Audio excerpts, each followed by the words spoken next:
இன்னொரு பெரிய பேய் நம்மளை விரட்டுது என்ன தெரியுமா? சிறுநீரக செயல் இழப்பு. இந்த சிறுநீரகம் ஒரு மனிதனுக்கு வைக்கப்பட்ட காரணம் என்ன, அது தன்னால செயல் இழக்க காரணம் என்னன்னு எந்த மருத்துவரையாவது கேளுங்க, சொல்லுவாங்களான்னு பார்ப்போம். எதுவுமே புரியல உங்களுக்கு. எப்படி நம்ம மருந்து மாத்திரை சாப்பிடாம நல்ல தவறுகள் செய்யாத மனிதனுக்கு தான் சிறுநீரகம் போயிடுது. இந்த சிறுநீரகம் செயலிழப்புக்கு காரணம். இது தெரியாததுதான் பெரிய தப்பு, தெரியுமா? இதை உணராததுதான் பெரிய தப்பு. இதை உணர்ந்தவர்கள் தான் உயர்ந்த நிலை அடைவர். முன்னம் உடம்பை இழுக்கென்று எண்ணிருந்தேன், புளிப்புக்கு உப்பு எதிரி, அதே துவர்ப்புக்கு சர்க்கரை எதிரி. அதனால்தான் இருமுனை தாக்குதல் மாதிரி ஒரே எண்ணெய் ரெண்டு வேலையும் செய்யும். இதுதான் நம்ம முன்னோர்கள் உடலை வளர்க்கும் எண்ணெய் தான் விளக்கெண்ணெய். உடலை விளக்கம், அறிவு விளக்கம், நோய் விளக்கம், தெளிவு விளக்கம், சிந்தனை விளக்கம், எல்லாத்துக்கும் விளக்கம் அளிக்கக்கூடியதான்.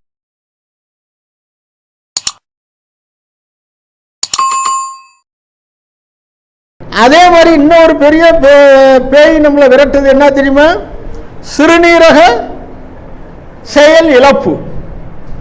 இந்த சிறுநீரகம் ஒரு மனிதனுக்கு வைக்கப்பட்ட காரணம் என்ன, அது தன்னால செயல் இழக்க காரணம் என்னன்னு எந்த மருத்துவரையாவது கேளுங்க, சொல்லுவாங்களான்னு பார்ப்போம்.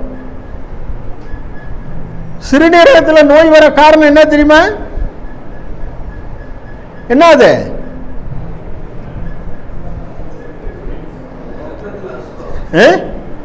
ரத்தத்தில் அசுத்தமா? நல்லா யோசிச்சு பாருங்க. ரத்தங்கிறது உடம்பு உள்ள, அதுவும் நரம்பு மண்டலத்தில் ஓடுது. நல்ல தண்ணி கெட்ட தண்ணின்னு இருக்க.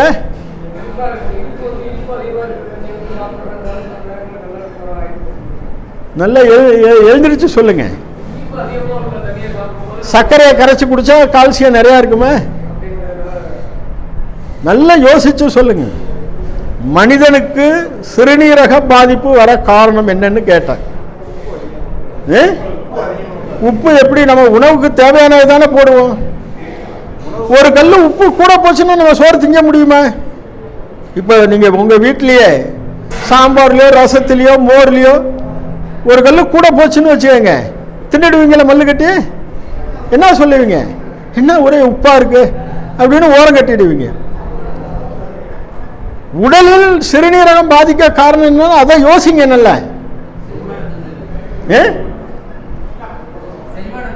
செரிமானத்தன்மையா? தண்ணி குடிக்காம இருக்கிறதுனாலயா? தண்ணியை குடிக்கிறதே இல்லையா? சொல்லுங்க, எவ்வளவு தண்ணி குடிக்கணும் ஒரு மனுஷன்?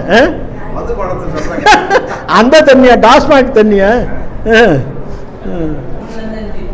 எதுவுமே புரியல உங்களுக்கு. எப்படி நம்ம மருந்து மாத்திரை சாப்பிடாம நல்ல தவறுகள் செய்யாத மனிதனுக்கு தான் சிறுநீரகம் போயிடுது. இந்த சிறுநீரகம் செயலிழப்புக்கு காரணம். எது சார் சொல்லுங்க? கை கால் இருக்கு, மூக்கு இருக்கு, வாய் இருக்கு, எது அதிகமா இருக்கு?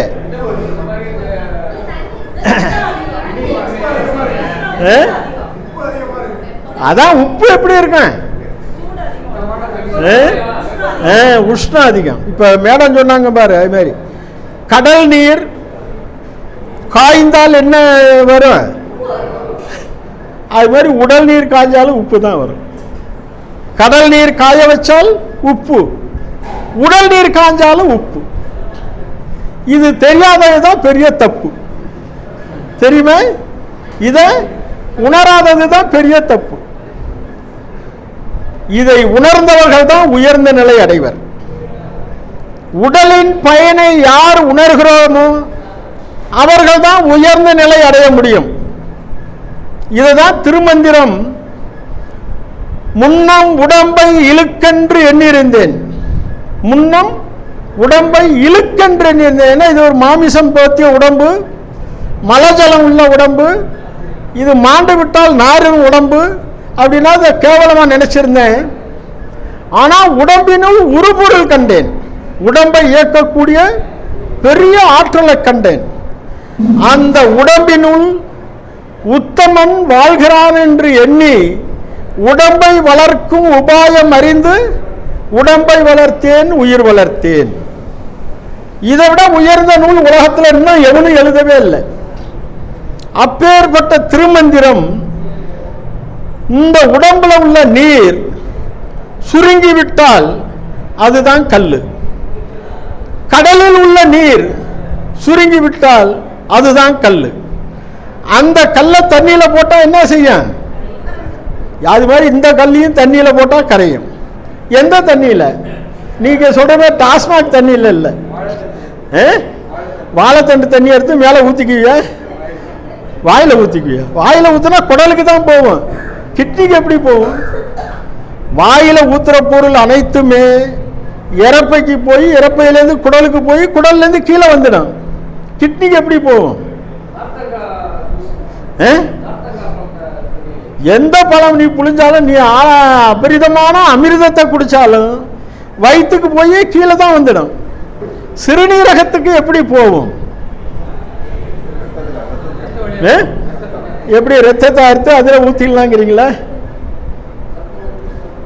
நல்லா யோசிச்சு சொல்லுங்க. அதுக்கும் இந்த விளக்கெண்ணெய் தாங்க. அதுக்கும் இந்த விளக்கெண்ணெய இடுப்பு, நெஞ்சு, கை, கால், சிரசுல தேய்ச்சோம்னா அந்த உப்பை கொண்டுடும்.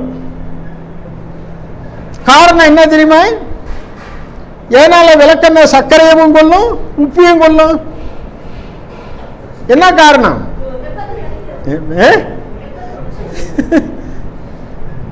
புளிப்புக்கு உப்பு எதிரி, அதே துவர்ப்புக்கு சர்க்கரை எதிரி. அதனால்தான் இருமுனை தாக்குதல் மாதிரி ஒரே எண்ணெய் ரெண்டு வேலையும் செய்யும். புளிப்பு கலந்த விளக்கெண்ணெய் உப்பை கொல்லும், துவர்ப்பு கலந்த விளக்கெண்ணெய் சர்க்கரையை கொல்லும். இதுதான் நம்ம முன்னோர்கள் உடலை வளர்க்கும் எண்ணெய் தான் விளக்கெண்ணெய். உடலை இப்ப நம்ம என்ன செய்யறோம்? விளக்க எரிச்சதுனால பயன்படுத்துறோம் அப்படின்னு. விளக்கம், அறிவு விளக்கம், நோய் விளக்கம், தெளிவு விளக்கம், சிந்தனை விளக்கம், எல்லாத்துக்கும் விளக்கம் அளிக்கக்கூடியதான் விளக்கெண்ணெய். தாராளமா தேய்க்கலாம், சரணாகதி அடைஞ்சிடுவேன். சரணாகதினா என்ன தெரியுமா?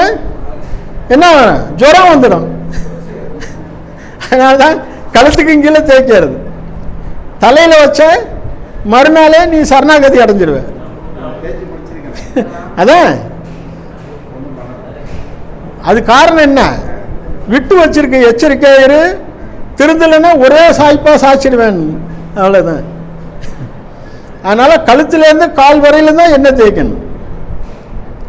வாரம் 2 நாள் புதன் சனி வேணா நல்ல எண்ணெய் தான் சிரசுக்கு வைக்கணும்.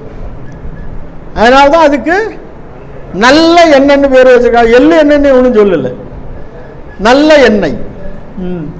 இது மாதிரி நம்ம செஞ்சுக்கிட்டு வந்தா நாம் உடலில் உள்ள எல்லா நோய்களையுமே நாம் தெளிவுபடுத்திட முடியும். நோயினா என்ன, அதுக்கு உண்டான தீர்வு என்னன்னு நம்ம தெள்ளம் தெளிவாக நம்ம புத்தி வேலை செய்யும்.